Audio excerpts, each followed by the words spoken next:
Mayam, ngasi se Langban ki Purnima numit ne bako.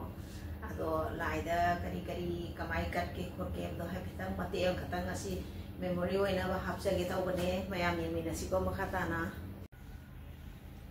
Lai ki semba horge. Lai si su lai re.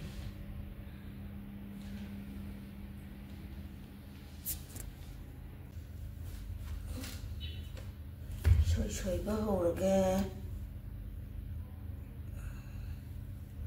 Chạm bật đi ngang nung đằng ôi chạm thổ khá bên này chứ tôi sẽ chạm này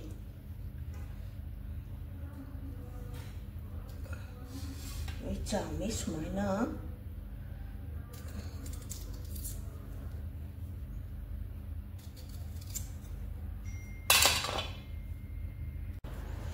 thay nào quay nào ngang người người ta còn hay chơi rồi gì này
si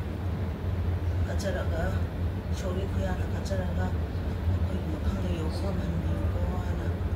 si jara iba khara katcharage tarpon chonjage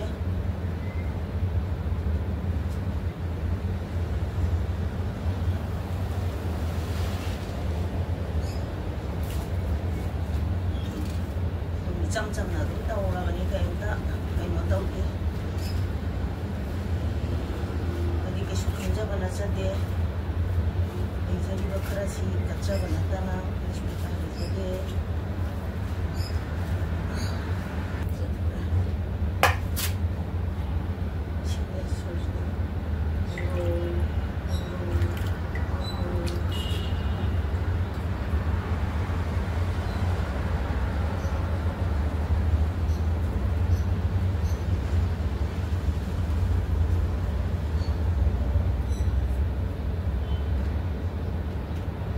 maming matha khangjaudaba puron halaman singidamagda si halkacharage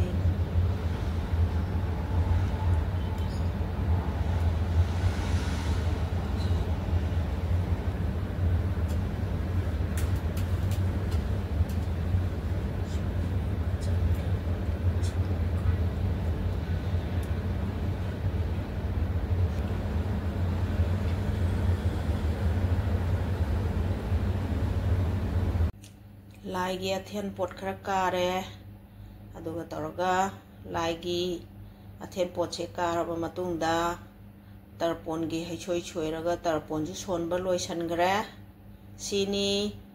Langban gi Purnima numita khoina ngamjaba khara tawjari base. Good morning mayam asi se Langban gi Purnima ko ado phegi mahusada ge dum lamboi gi basing sidi Purnima da dum tarpon hai soi che dum soi na bane ba khoi na ngang oi ngai te so dum soi re ko ado mayan su ba su da ba ko haira tau dana adagi di line do le merenda athen pot ko singjan jaraga kachare aduga hai soi do soi raga dum compact da dum kachare smain tau jere ado masigi Langban tarpon gi kaino